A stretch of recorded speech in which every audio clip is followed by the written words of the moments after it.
Motivation with Priyam. Actually मैं daily YouTube post करने का मैंने कहा था और मैं कर भी रही थी, but actually due to my exams मैंने बीच में उसको डिसकंटिन्यू कर दिया। बट मैं फिर से उसे कंटिन्यू करने जा रही और मैंने आप सबसे पूछा था एक्चुअली कि मैं सक्सेस स्टोरी किसी की बताऊं या फिर वही मोटिवेशनल स्टोरीज। तो ज़्यादातर लोगों ने कहा कि success story of someone and many of you said motivational story. So या मैं ऑल्टरनेट डेज पे एक दिन मोटिवेशनल स्टोरी और एक दिन सक्सेस स्टोरी मैं पोस्ट करूँगी। ओके, सो मैं आप सबको सक्सेस स्टोरी बता तो दूँ, आप सबको सुना तो दूँ, but what people actually do कि वो सक्सेस स्टोरी सुनते हैं, रिलेट करते हैं, बट फिर बाद में ये कहते हैं कि अच्छा उसके साथ तो ये हुआ बट मेरी तो कहानी दूसरी है, मेरा एक्सक्यूज़ दूसरा है। एक्चुअली आजकल सबसे ज़्यादा एक बीमारी है जो एक्सक्यूज़ाइटीज़ जिसको कहते हैं।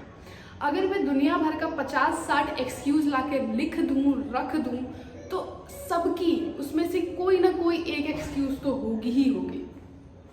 सबसे ज़्यादा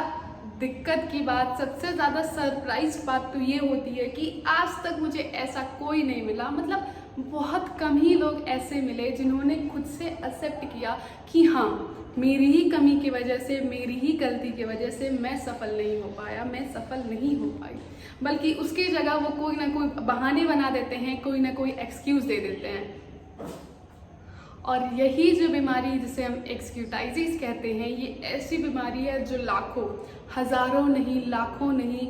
करोड़ों सपने को कुचल देती है। क्योंकि लोग अपने सपनों के आगे उस बहाने को रखते हैं और कहते हैं मैं इसी वजह से सफल नहीं हो पाया और मैं इसी वजह से पीछे रह गई। बट आज मैं आपको अगर एक चैलेंज दूं कि आप दुनिया का ऐसा कोई भी बहाना ला के रख दे, दुनिया की ऐसी कोई भी दिक्कत ला के रख दे और आप ये बोले कि इस दिक्कत की वजह से आज वो इंसान सफल नहीं है, इस दिक्कत की वजह से आज मैं सफल नहीं हूँ, तो मैं आपको ये चैलेंज कर सकती हूँ कि उससे भी विषम परिस्थिति में, उससे भी खराब परिस्थिति वालों का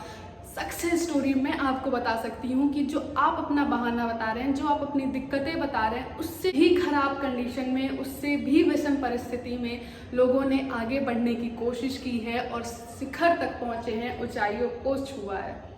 अच्छा ठीक है, अगर बात करेंगे आप सबके बहानों के बारे में, आप सबकी परेशानियों के बारे में, तो आप क्या बहाने देंगे, आप क्या एक्सक्यूज़ देंगे कि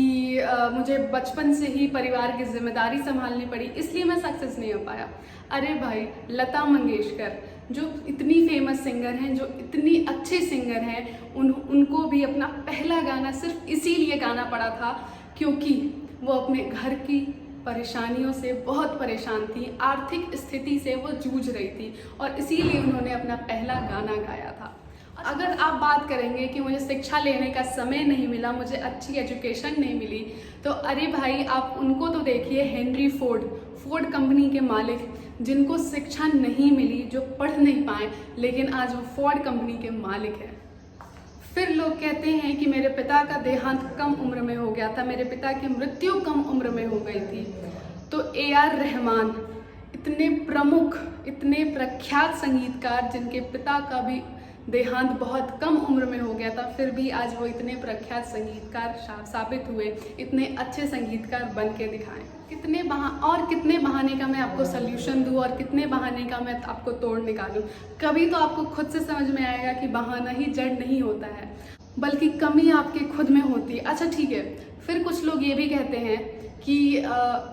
कोई दुर्घटना हो गई या किसी परेशानी के कारण वो आगे नहीं बढ़ पाए, सक्सेस नहीं हासिल कर पाए। तो सुधा चंद्रन जो इतनी फेमस डांसर हैं, उनके एक दुर्घटना में दोनों पैर चला गया, फिर भी उन्होंने डांस करना नहीं छोड़ा और आज प्रख्यात नृत्यांगना बनी। फिर कुछ लोग ये बहाना देंगे कि मैं बहुत जगह से हार चुका हूँ, मैं बहुत हार चुका हूँ, मैं कैसे आगे बढ़ूँ, मैं सक्सेस नहीं हो पाऊँगा। तो आप अब्राहम लिंकन को देखना, उन्होंने बहुत लेवल्स में हारा, फिर भी वो तब जा कर के राष्ट्रपति कहलाए और अब्राहम लिंकन हुए। उसके बाद कई लोग का बहाना ये होता है कि मैं बहुत गरीब घर से पैदा हुआ,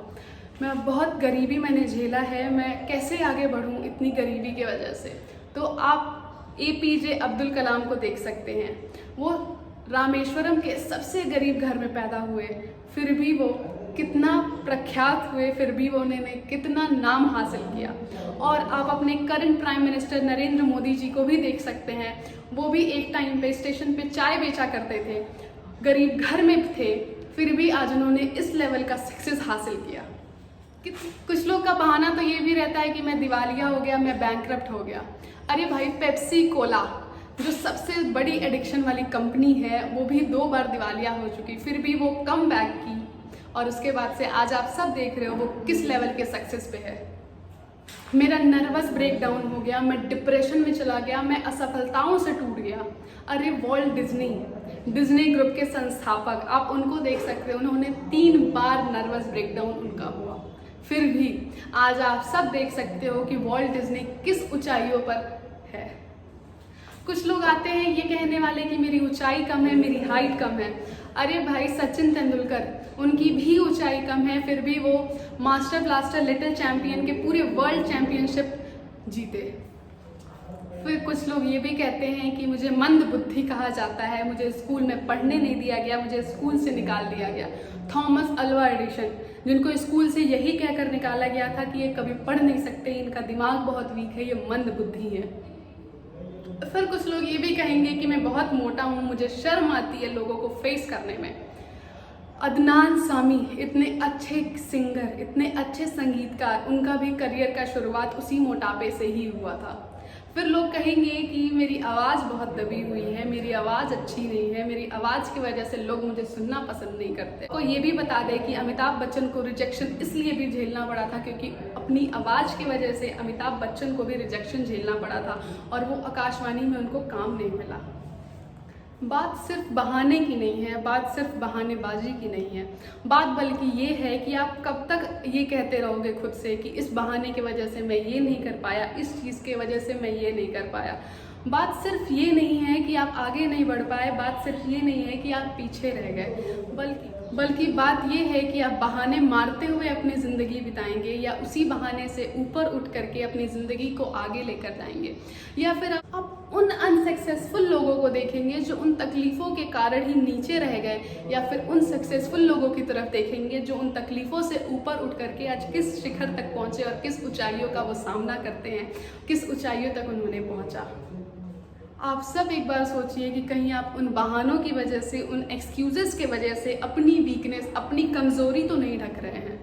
या फिर उन बहानों की वजह से अपना कंफर्ट जोन आप छोड़ने को नहीं तैयार है और आप ये कहते फिर रहे हैं कि मेरे पापा ने मेरे साथ ऐसा किया, मेरी मम्मी ने मेरे साथ ऐसा किया, मेरे समाज ने मेरे साथ ऐसा किया, मुझे लोग आगे नहीं बढ़ने दे रहे, मुझे लोग ऊपर नहीं उठने दे रहे।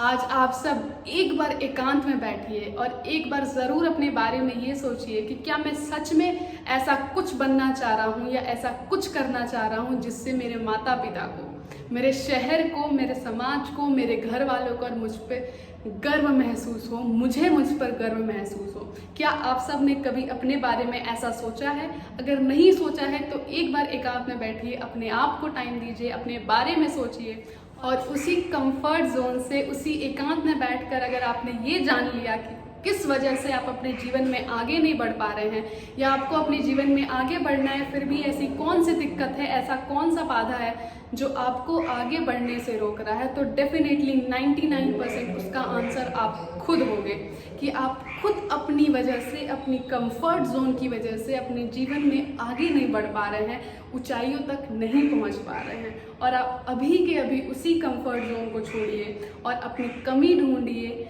और आगे बढ़िए। And yes, thank you so much. और आज से मैं अपने daily post, daily video, daily editing को कंटिन्यू करूँगी, डेली पोस्ट करूँगी और आप सब बता सकते हो कि आपको किस टाइप की वीडियोस चाहिए, किसकी सक्सेस स्टोरीज चाहिए, कौन सा बहाना, कौन सी क्या चीज़, आप सब मुझे बता सकते हो। मैं उससे रिलेटेड अपनी हर वीडियोस को बना सकती हूँ। Thank you so much.